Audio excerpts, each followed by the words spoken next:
All right, so getting back to it, on page 28 is the hydraulic tarp cylinder. When you use a hydro tarp that we install on there is a way to, number one, lock the tarp in position hydraulically, and number two is to adjust the speed of the tarp. If you'll look over to the left-hand side of the page, it says needle valve and that arrow pointing to it. That's how you adjust the speed of the tarp.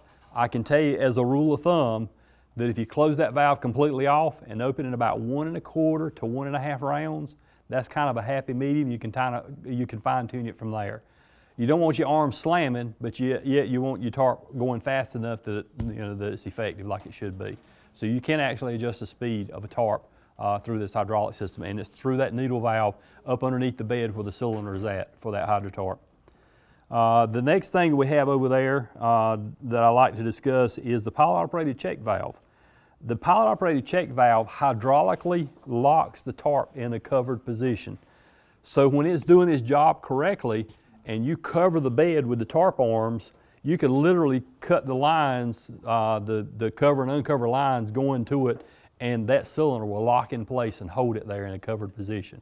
What it takes is it takes pressure from the uncovered side to unlock this valve to allow it to uncover. So that's why we put that there. Now, that being said, as long as it's properly working, that's how it's going to work. But if you have one that ever comes into the shop and the driver tells you, well, man, I covered my tarp, I covered my bed, but as I'm driving down the road, those arms are slowly coming back. It's uncovering itself.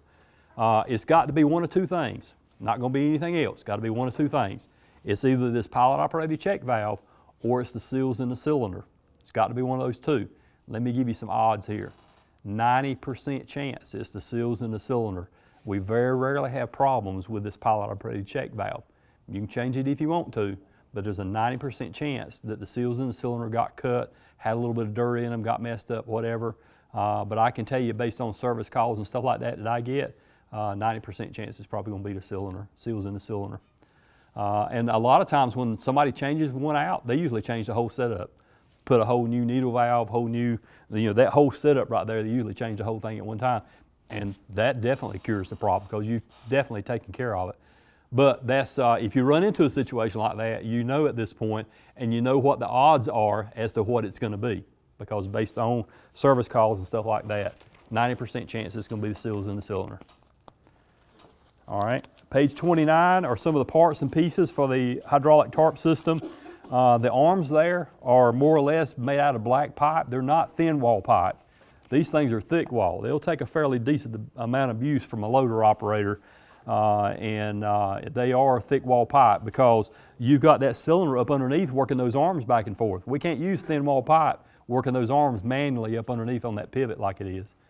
They got to be fairly heavy arms to do that because the spring is inside the drum. The spring's not on the arms, the spring is inside the drum. All right, and on page 30, while we're talking about the drum, that shows you the spring assembly, and it's a lot like a garage door spring, a roll-up garage door spring. And let me give you a little synopsis of what we recommend in changing the spring out if one ever breaks on you or something messes up and you need to change, even changing the cover, changing the tarp cover. So let's go through the scenario. What happens sometimes, and this is what we absolutely do not recommend, what happens a lot of time is the technician will get up inside the bed and he'll cover the bed and he'll stand there and keep pulling on that cover, and you get more and more winds in that spring. That spring's getting tighter and tighter as you're pulling this off. So you're pulling and clamping, trying to get that thing unrolled so you can get to the screws to change the cover out.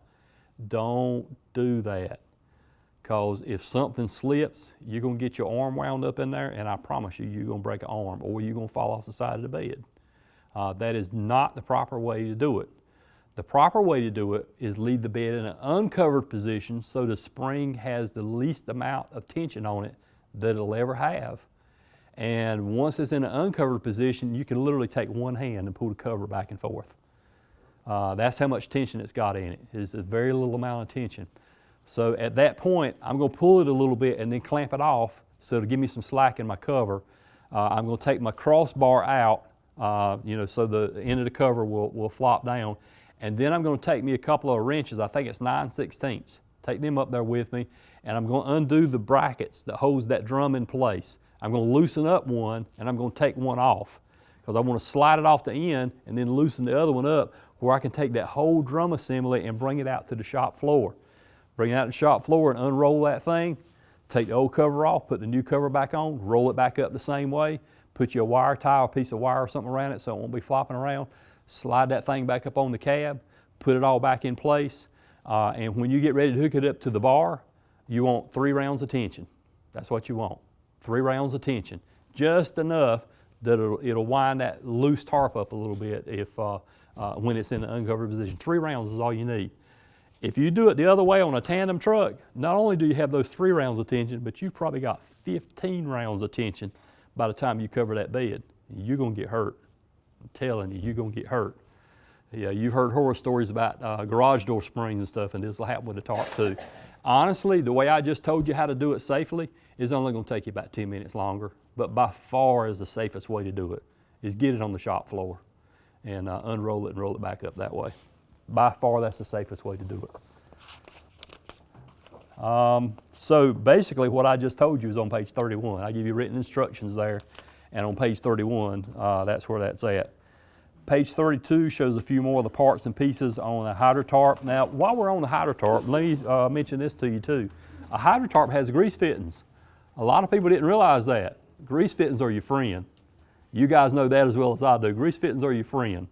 And so whenever you're greasing the chassis of the truck, don't negate greasing the grease fittings on the tarp system. There's, I don't remember the exact number, but it's either 7 or 9 is the number of grease fittings that's on a hydro tarp. And let me explain to you why. When it leaves the factory, it's got grease in it, but over time that grease is gonna melt, it's gonna dissipate, and it's gonna kind of get out of the joints and stuff. Think about the ball joint in front of your pickup. If it don't have any grease in it and it gets grit and stuff in it, then you got a problem. Same way with these tarp arms, and I promise you guys, if you'll put this in your little booklet of knowledge, that whenever I grease the chassis, that I grease this tarp system, it will be a long, long time before you ever have any problems with the tarp system on the truck as far as those pivots. Now, if you don't do that, if you don't grease that like you're supposed to, those joints are going to dry out, they're going to rust, you're going to get salt water in them, you're going to get grit in them, and you know what's going to happen there, just like the ball joint on the front of a car or truck. But by greasing them like you should, you're driving the moisture out, you're driving the rust out that any that may happen to be in there, and any kind of grit, you're preventing it from getting in there. That grease keeps that stuff from getting in there. So that's, if I had to gig you guys on anything, that I don't get a whole lot of calls on that, but I do get some calls once in a while where this thing has not been greased properly, and the saddest thing I have to do is to tell somebody, say, hey man, you know, if you've greased this thing and worked it back and forth a few times and it's still not working, the only thing you can do is get a cutting torch and cut those bushings out and replace them. And that is a chore. So grease those things, keep them greased. All right, the next item here is very simple, is a hideaway ladder. You'll be surprised how many hideaway ladders we sell as parts over the counter, because people want to put it on various other trucks that they may have in their fleet. It is readily available. We keep those in stock, and not only do we put them on dump beds, we sell them over the counter as a lot of parts. We have a stainless variation, but not exactly like that one. But yes, we do have an option for a stainless ladder, but it's not exactly like that one.